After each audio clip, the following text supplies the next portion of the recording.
All right, let's get started. Hello, everyone, and thank you for joining us for today's panel discussion. I'm Annie Deer, and I will be your moderator today. Before we get started, I have a few housekeeping items to cover. If you have questions today, we encourage you to submit them throughout our discussion using the Q&A box at the bottom of your screen. When we conclude today's prepared remarks, we will start addressing any questions that have been submitted with the remaining time that we have. And if we are unable to get to your question, we will personally follow up with you after the event. For your convenience, a recording of this event will be available on our website within the next several business days. Now, let me introduce today's panel. First, we have Ken Braley, a Development and Volunteer Engagement Manager of Flower City Habitat for Humanity, Jillian Carter, the Director of Advancement at Heritage Christian Services, and Chris Keys, the Associate Board Co-President of Gilda's Club Rochester. Each organization that is represented here today has had unique experiences when it comes to forming and implementing their associate boards or young professionals group. I'm excited to dive into today's discussion to hear them each expand upon their individual circumstances. So on the next slide, we'll just get started by sharing some information about each of the organizations that you are involved in. Ken, let's start with you. Can you tell us about Flower City Habitat for Humanity? Sure, thanks, Annie, and thanks, Manning and Napier, for having us all. So Habitat for Humanity is a global nonprofit. We're active in 70 countries and in all 50 states in the United States. And our global vision is a world where everyone has a decent place to live. So it's a pretty audacious vision, and each local affiliate, whether in the United States or around the world, works in their local capacity to meet those housing needs. So we have some flexibility on how we reach that vision, but generally it's through some sort of construction. Construction is one of the ones that looks pretty different, in the United States versus some other countries. But then also we do advocacy and systems change globally as well, working to try to create equitable systems so that we can achieve that vision of a world where everyone has a decent place to live. Great. Thanks, Ken. Jillian, can you tell us about Heritage Christian Services? Sure, thank you. So Heritage Christian Services was established in 1984. So we traditionally, our services were created on supporting people with intellectual and developmental disabilities. Over a course of time, we have changed our services. We've adapted to what's been needed in the community. So we really strive to advance the inclusive and equitable community. And we have about 3,000 employees throughout Rochester and Buffalo. And all of those employees are always looking to look beyond traditional services to ensure that we can provide meaningful and diverse opportunities for people who choose our services. I mentioned that our foundation is supporting people with developmental and intellectual disabilities through our community impact programs that we have. Just to name a few, we have the Peters Family Life Center, which is a health and wellness center in Henrietta. We have Expressive Beginnings Childcare, which is a childcare center, and we have 4 of those currently. We also have Heritage Christian Stables, which is a therapeutic riding program. And then we have Second Thought. Second Thought is a thrift store in East Rochester, and that supports our efforts in Guatemala. And then lastly, which most people seem to be familiar with, is Springdale Farm, which is in Ogden. That is a working demonstration farm. And all of these opportunities and community impact programs that we have allowed us to reach out to a greater audience. We, throughout a year, typically touch about 25,000 people. Wonderful. Chris, can you tell us a little bit about Gilda's Club? Absolutely. So Gilda's Club is a part of a larger organization called Cancer Action Incorporated, which was formed in 1959. And the main mission of Cancer Action Inc. Is to be the leading nonprofit for cancer support.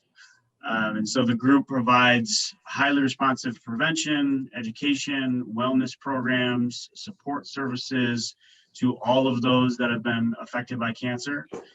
Gilda's Club of Rochester was opened in September of 2000, and we offer about 1,200 free programs each year to men, women, teens, and children who've been impacted by cancer. Wonderful.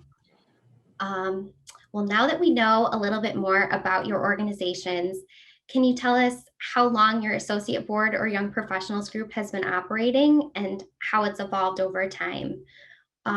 Chris, can we actually start with you this time? Sure. So we were established in about 2005. So we're actually a relatively young group. Again, our main location for Gilda's Club of Rochester is on Alexander Street in the city of Rochester. So we are still relatively young, and so we're continuing to develop some of our core events that we do. I would say the most popular event and the one that's grown probably the most over the last couple of years is our bachelor auction event. And so that's grown in size, but also in the amount that we've raised. And we're in a situation now where we've hit over $50,000 for the last couple of years, which has been outstanding to raise those funds for Gilda's Club. So really our events are what drives us as a young professional group. And we have committees that have been established and evolved throughout the years for each of those events.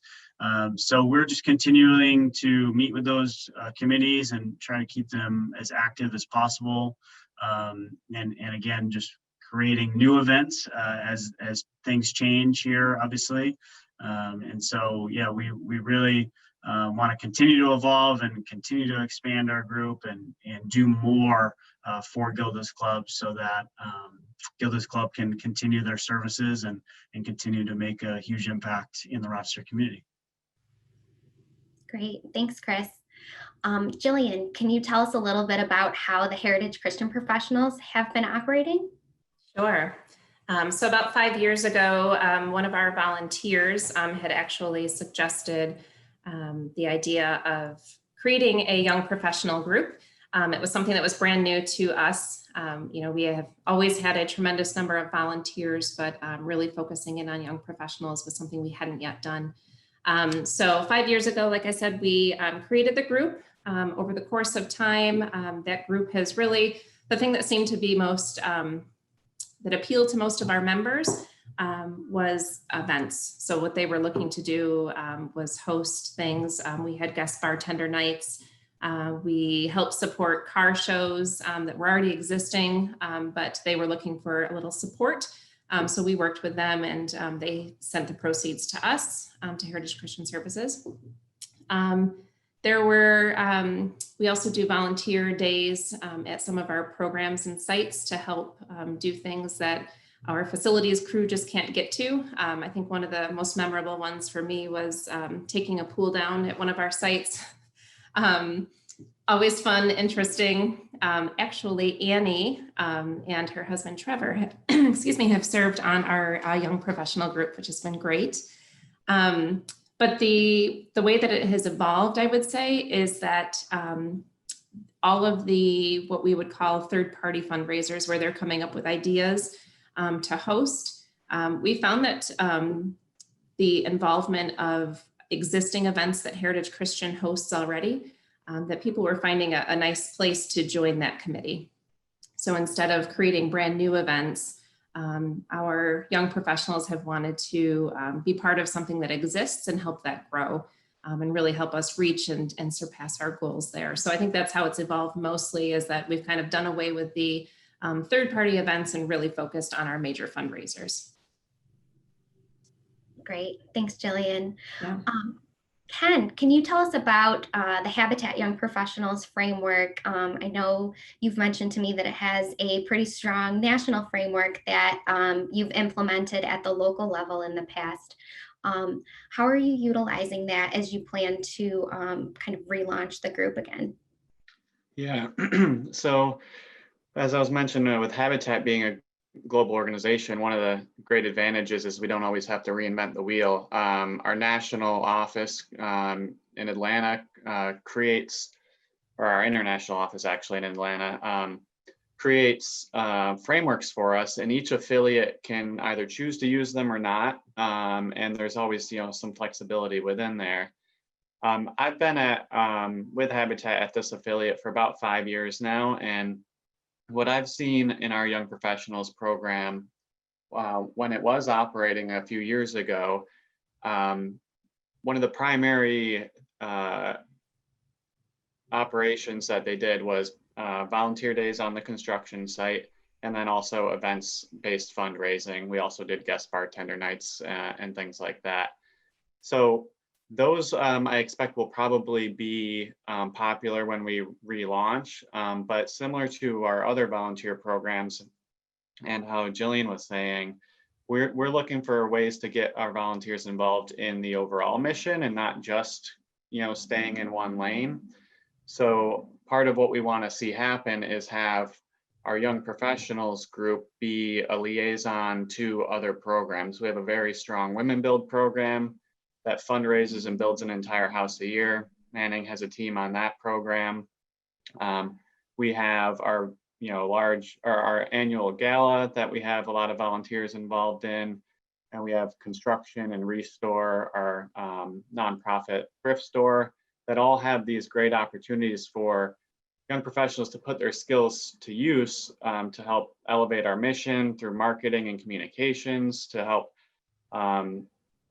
work with each area that we work in rather than only just doing events and fundraising. So we're hoping to kind of create that framework where young professionals will be able to meet together and work together as a group, but see the opportunities throughout the organization that come through, a lot of them on an annual basis. So it's pretty easy to just take a look at the calendar of what's coming up and decide what your individual priorities would be within the group. Great. So obviously 2020 has thrown many curveballs at the nonprofit world with the pandemic. So let's discuss how your groups have adjusted this year. Jillian, let's start with you this time. How have the Heritage Christian Professionals adjusted during the pandemic? Sure. So I think our big word that we've used this year is pivot. We've had to pivot a lot with all of our events. And again, as I mentioned, the biggest thing that we have wanted to do is include our young professionals in our existing fundraising events. So each event this year, we really took a good look at and determined whether it was safe to host in person. And if not, we looked for an opportunity to host a virtual event. And in some cases, we did unfortunately have to cancel completely. So I think it's been certainly a unique year, as it has been for everybody, but including with the young professionals and our other committee members. But fortunately, everyone went with the flow. And we just, did our best, and we did as much as we could remotely. So our committee is still gathered, and we still did Zoom calls, and those events that we did pivot and turn virtual, our committee members and young professionals were able to assist us in that effort. So it's been different, but they certainly have still remained engaged, and looking forward to hopefully a healthier and more typical year in 2021. Definitely. Ken, what role has the pandemic played in the relaunch of the Habitat Young Professionals? So it definitely slowed things down for us a little bit. We were hoping to relaunch our Young Professionals program early in this calendar year. For us, we kind of do have a bit of a annual cycle around the seasons too, because during the colder months, people aren't thinking about construction as much. They might not be jumping at the bit to be outside building. So we do see our volunteer interest dip a little bit in the winter, and then as spring starts to come around, we usually kind of relaunch a lot of our programs. A real quick aside on that, we do almost all indoor construction during the winter. So if you're interested in volunteering during the winter, it's not that bad. I did have to do a porch in February once, so that was outside, but still, we'll let you go inside and warm up. But so things did slow down a little bit from our original plan, but it did give us more time to really step back and be more strategic rather than just doing the same thing we did the year before. So we're looking at that still now as we go into the colder months, and hopefully being able to relaunch in the coming spring. But we also had to make those pivots to virtual events, to virtual engagement. One of the big things that we're hoping to launch, we've been working as staff on, but hoping to get more volunteers involved in, is advocacy and legislative work. So there's a lot that we can do virtually there. Habitat national office hosts an annual legislative conference in DC every February called Habitat on the Hill. That's going to be virtual this year. So we're going to try to, hopefully that means more people will be able to attend because there's not costs of travel and lodging. So we are trying to use these opportunities where, as Zoom fatigued as we all are, it does give us an opportunity to reach more people. So we hope to do that in the coming year. Great. Chris, what kinds of adjustments did Gilda's Club have to make during the pandemic? Yeah, so as the other panelists have mentioned, we certainly had to pivot on some things. We have been able to stay active, which has been great. We are still continuing to meet with our full board, but also with our smaller committees. The clubhouse has been able to offer all of their programs virtually and all of their services to our members. So we've been able to, try to be creative with our fundraising efforts a little bit and still try to raise funds so that Gilda's can continue to offer those services to our members. We had to cancel a few of our large scale events. As I mentioned, the bachelor auction was scheduled for this past spring. We initially had postponed it and then had to cancel it. We did still raise some funds through sponsorship though, which was great. And then we've done some other small virtual events over the last couple of months. We did a wine and chocolate pairing with Living Roots and Laughing Gull. We did a cooking class that was partnered with Vino. So we've done a couple of those. Right now we're doing what we call Gilda's Gang, which is an 8-week training program that essentially takes individuals from basically any level of fitness to be able to run a half marathon or do a relay team or be a 5K finisher. So we're working on that and meeting with our committee there. We're also in the midst of our Mustaches for Cancer event here in the month of November to raise funds and awareness for men's prostate cancer. So we've still been able to do some things, which has been great. And like I said, be able to still raise some funds for Gilda's, but certainly had to change some of those events that we typically do and just be a little more creative with it. Yep. Thanks, Chris. So pivoting a little bit here, I think a lot of our attendees on both the young professional side and the nonprofit side would be interested to know what types of goals are set for members of your groups. So let's start with Ken this time. Can you give us an idea of what types of goals Habitat Young Professionals will set for its members? Sure. So there is definitely a little bit of flexibility on this, but we kind of break our program into committee members and regular members. So people that are on the committee take on a little bit more of a responsibility, and we're looking for those folks to be able to help us set goals for the volunteer program. So whether that's engaging new people, helping get more people to come out to the construction site or to an event, to fundraising in connection with our other events, or as young professionals through their own events. And then third, connecting with the mission and in a larger sense, advocacy being one example, but not the only one, where we can, take part in these larger conversations about the economic and cultural environment around housing and how we can affect change in that way. So it really is a volunteer-led program. My role is as a facilitator to help empower those committee volunteers to really lead the program, to see what resources are available from our national office and our local office, and how they can connect those dots and work together with our existing volunteer crews as well. Great, thanks, Ken.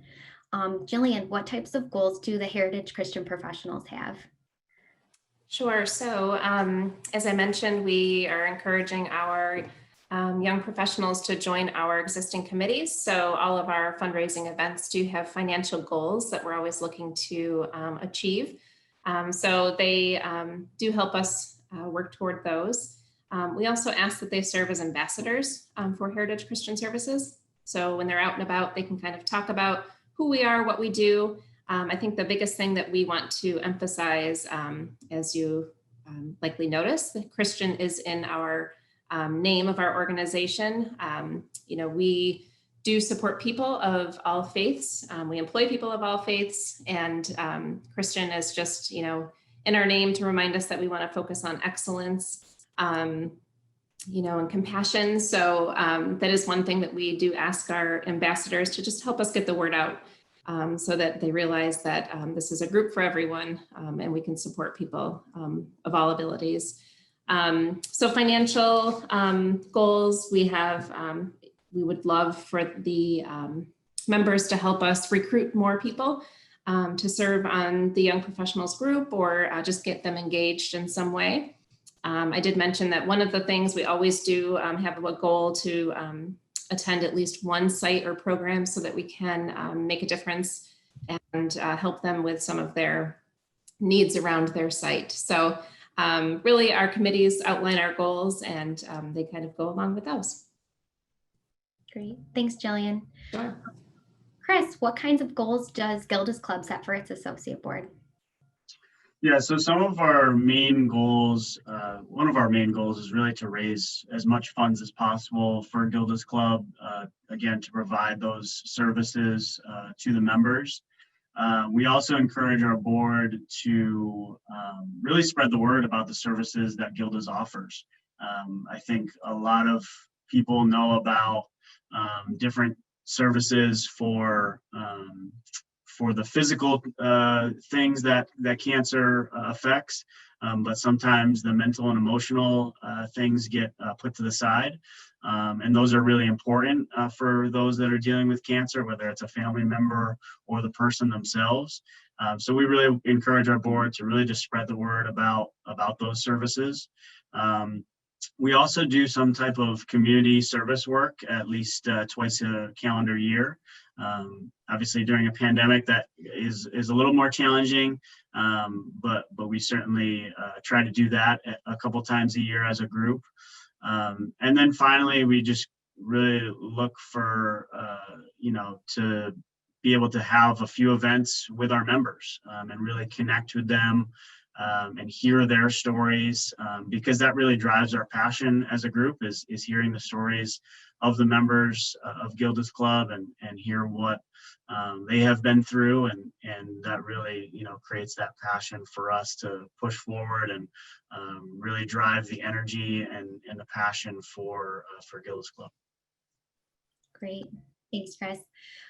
So pivoting a little bit, commitment level, that's a question that many of our attendees on both the young professional side and nonprofit side have because young professionals are wondering what's expected of them, and other nonprofits are wondering if other organizations are setting similar expectations for their associate boards.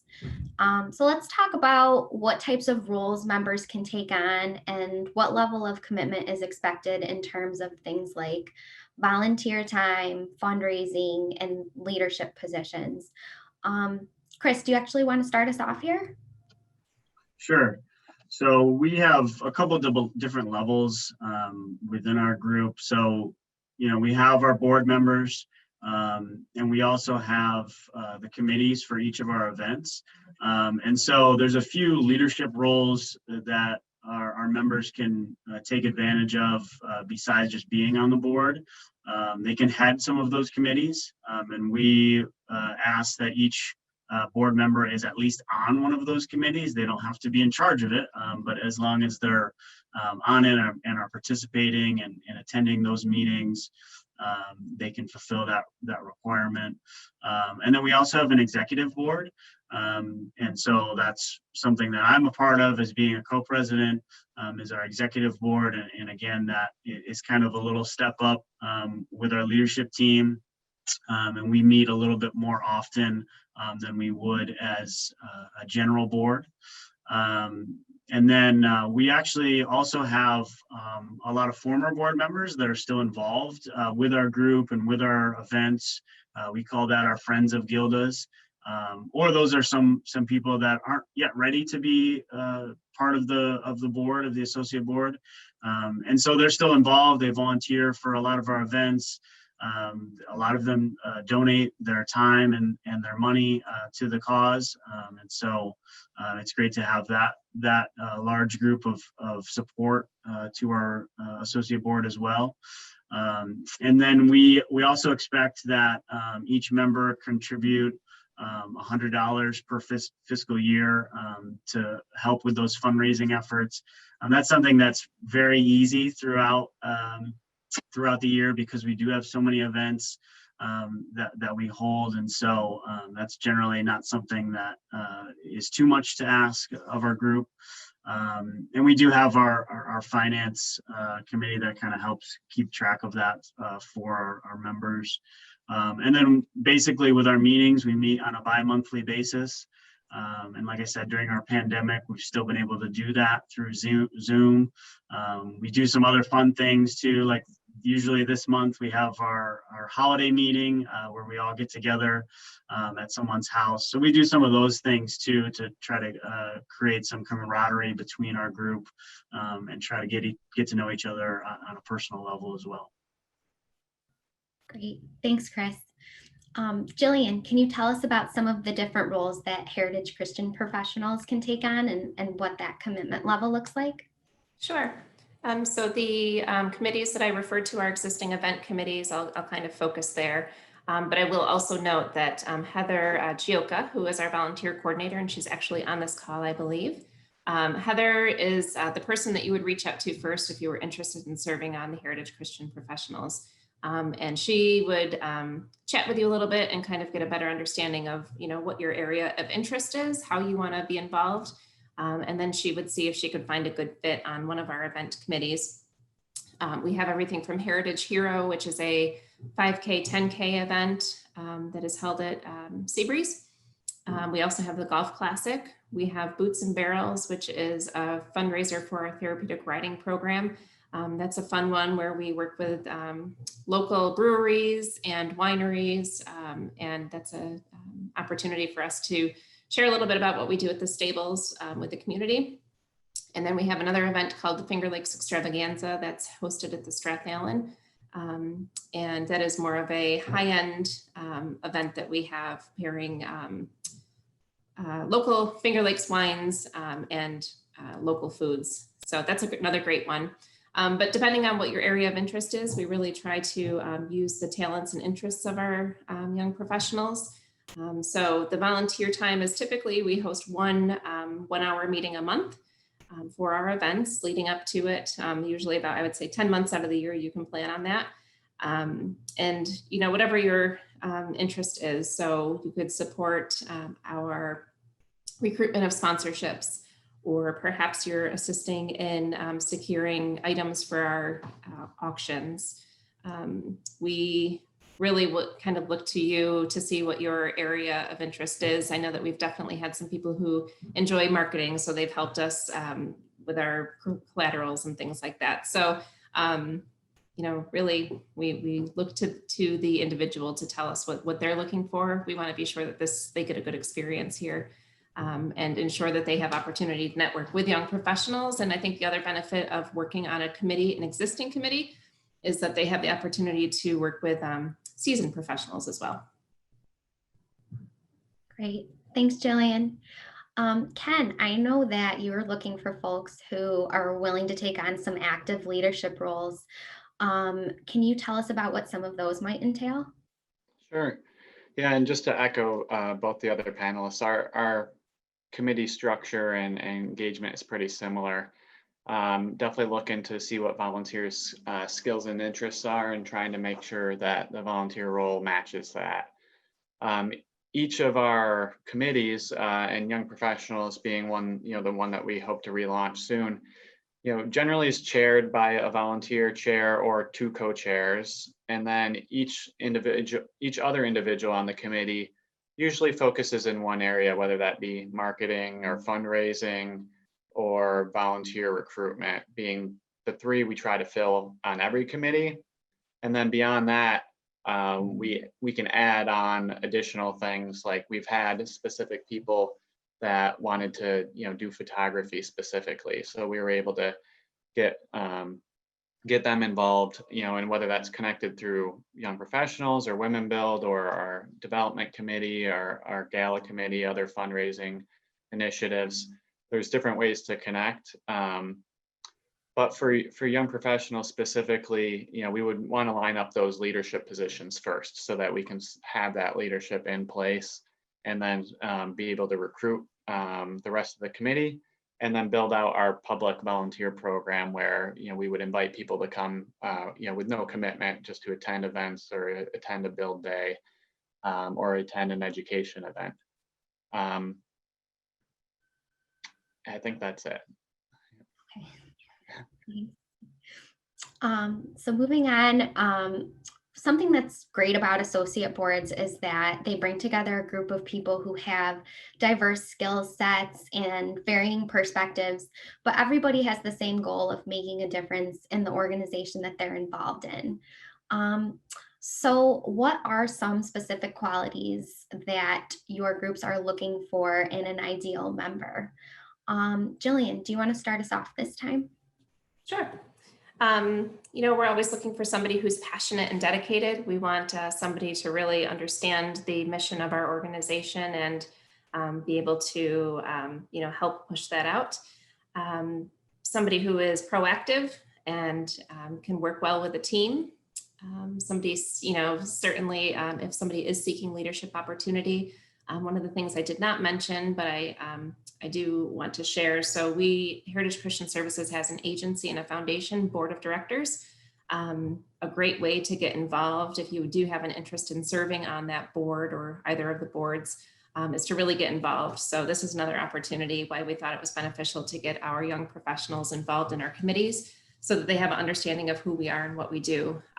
So it's a nice way to get your, feet in the water there. Open-minded, innovative, have good ideas and willing to share. I think that's mostly it. Thank you. Chris, what qualities would fit well in the Gilda's Club Associate Board? So I think the first thing is definitely a passion for helping the Rochester community. Since all of our fundraising dollars do stay local here in Rochester at our local Gilda's Club. So definitely having a passion for that, and energy and willingness to volunteer and really help plan those fun social events that we do.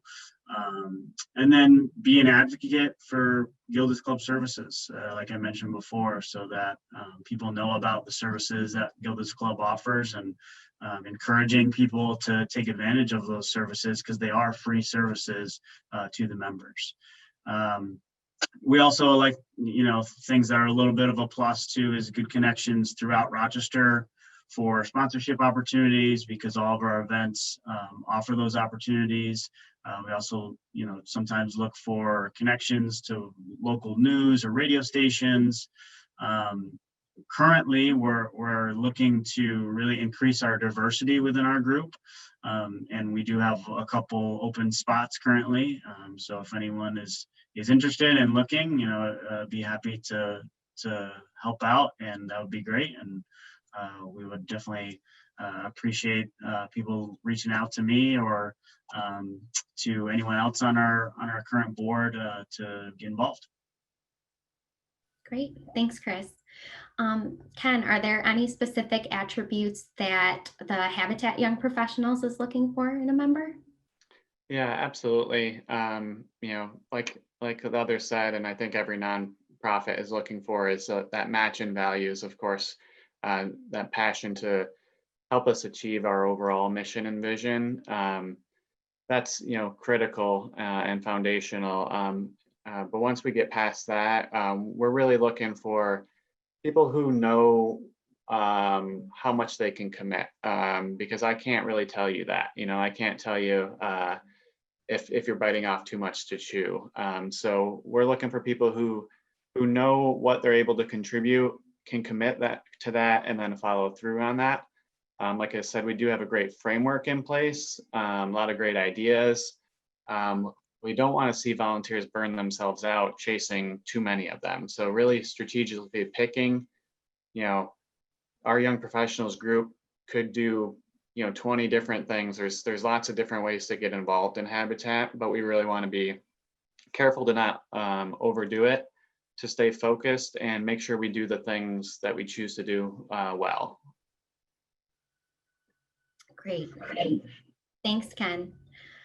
All right, well, that marks the end of our prepared questions for today. I wanted to send a special thank you to Ken, Jillian, and Chris for all of the insight you've provided us today. If you have any specific questions for our panelists, feel free to reach out. Their contact information is on this slide. And at this time, we can begin answering questions. So the first question we got in is, how involved is your associate board with the board of directors in your organization? Chris, did you want to take this one? Yeah, that'd be great. So we try to work hand in hand with our board of directors as much as possible. They invite us to all of their meetings, and our executive board really tries our best to attend a few of those board meetings per year. We also have a liaison from the board of directors that attends our meetings. So that keeps that communication, the level of communication high, and allows for us to communicate back and forth with the different events that we might be planning. We also have Heather Rossi, who is the director of events and communication for Gilda's Club. I believe she's on the call right now. And so she's a great resource for us as a group, and also helps us with that communication between the associate board and the board of directors. And then there's often a lot of work that is kind of across both paths. So we help with their events that they host, whether it's volunteering or helping raise money or donating. And then they often help with a lot of ours as well, to volunteer for those events and be involved in some way, whether they're on a committee or helping, with sponsorship levels or different tasks throughout the process. So yeah, there is quite a bit of interaction with them, which is always great. Great, thanks, Chris. The next question we got in is, how do you typically recruit members of your associate board or young professionals group? Jillian, would you like to answer this one? Yeah, so I think the majority of our members currently have been word of mouth. A lot of our existing members have recruited their friends, which has been fun, friends and family, including Annie. I know that Matt, who was our previous president, recruited Annie and her husband. But really they get to share their experience and their passion for, how they've been involved, and share that with their friends and family, and get them involved. I think also when people do call just for general volunteer opportunities, Heather has the opportunity to share all of the opportunities that we have across the agency, and the young professionals being one of them. So I would say that those are probably our top ways to recruit. Great, thanks, Jillian. The third question we have here is, what types of events or activities have you found to be successful to promote your organization or raise funds? Ken, would you like to take this one? Sure. So our largest annual event is we have an annual gala in the spring each year. This year was the first year we did it virtually. We have already decided to do it virtually again in 2021. So that's our most successful fundraiser, and we do look for young professionals to get involved in that, both from organizing some of the logistics behind the scenes, everything from the auction to the technology we're using, to peer-to-peer fundraising and helping us get sponsorships for the event. So that's our biggest one. But then throughout the year, we have ongoing smaller events. We do themed build days. So it can be a young professionals build day or a full week set aside for young professionals. Those have been popular. And then, the guest bartender night is one that we did raise quite a bit of money directly from the Young Professionals program, which then they would accumulate over the years to work towards sponsoring a house as young professionals. So those have been the most successful so far, but we're always open to more, especially those volunteer-led smaller events. Really the ideas of the volunteers that drive those, because they need to be passionate about recruiting for it in order it to be successful. Exactly. Thanks, Ken. So the next question we have is, how did you get started? Any advice for other young people looking to get more involved in a nonprofit board? Chris, did you want to take this one? Sure. So I actually got started through our bachelor auction. So I was actually a participant in that event, which again is a great fun event and raises a lot of funds for Gilda's Club. And then I was approached by some of the organizers of that to possibly join that committee. And so that's typically our process when we have new members join is we want to see a commitment level. And so we have those members join one of our event committees and really just kind of show their work ethic, show what they can do, what they can bring to the table. And then we would invite those members after that first year to be able to join our associate board. And so that's what happened with me. I've actually only been involved for about 3.5 years now with Gilda's Club. And so it's really can be a little nerve-wracking at times to kind of get started and try to just jump in. But I really encourage anyone who's wants to get involved more with nonprofit work or into an associate board to really just go for it and dive in. And you meet some really great people. And I really found that a lot of the members of our board were very inviting. And so and now in my role too, I want to meet new people and I want to have more involvement in our board. So I'm always encouraging people to get involved, whether with our associate board or any associate board that they feel passionate about. Great, thanks, Chris. Our next question is there typically an interview process when joining an associate board? Now, all three of you could have a different answer to this. So any of you can chime in here, but we can start with Jillian. We don't have an official interview process. As I mentioned, we do connect our anyone who is interested with Heather, our volunteer coordinator, and she'll go through all of the questions and just ensuring that we are finding a right fit for the person who's interested. So, but other than that, there's not an official interview. Okay. Ken or Chris, do either of you have an official process? Ours is basically the same as that, informal discussion to make sure, interest and understanding of what the role is line up. Yeah, ours is exactly the same, pretty much. Okay, great. And this question could be for all three of you as well. Ken, let's start with you. Is there a minimum or maximum amount of people you'd like on your group? So we are starting from scratch, so we've got a lot of upend. But most of our volunteer committees, we're looking for probably 5 minimum to start. And then our ideal is somewhere in the range of 10 to 15 that sit on the committee and do some of the regular work. That group generally meets monthly and does a couple hours of work in between meetings on their specific roles. So five could get us started. I'm definitely looking for more like 10 or 15 to really spread the work out a little bit. Great. Chris, did you want to weigh in? Yeah, so we at a minimum try to keep it at about 20 members. Our maximum is 26. I believe we're operating at about 23, 24 right now. So that's typical for us.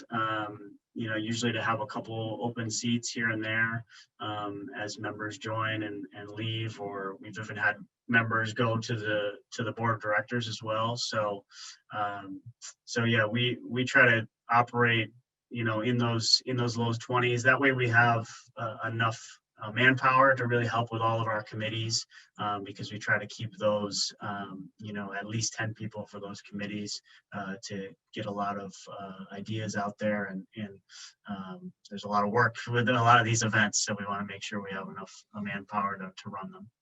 Yeah. Thanks, Chris. Jillian, how about the Heritage Christian Professionals? Sure, because we have designated the committees, I think that the more the merrier at this point. So the benefit of having more people is that the more young professionals we have, we can kind of place them where they would like to be, but then they have the opportunity to serve on that committee with, as I mentioned, other young professionals as well as seasoned professionals. So we do not have a minimum or a maximum given our new format. Great. All right, well, it looks like there are no further questions that have been submitted. So we would again like to thank you for attending today's roundtable. As a reminder, the event will be available on our website within the next several business days. And Manning and Napier does have a dedicated section of our website called Insights for Nonprofits. And here we post monthly blog posts, quarterly webinars, and other thought leadership. So if you are interested in learning a little bit more about associate boards, we did publish a blog post that went up yesterday. And in the meantime, we will also work to sort through our list of registrants for this event, so we can match any interested young professionals with organizations that have indicated they would like to be put in touch. So thank you again. Thank you to our speakers and thank you to our attendees. I hope you have a great rest of your day. Thanks, Annie. Thanks, Annie. Thanks, Anne.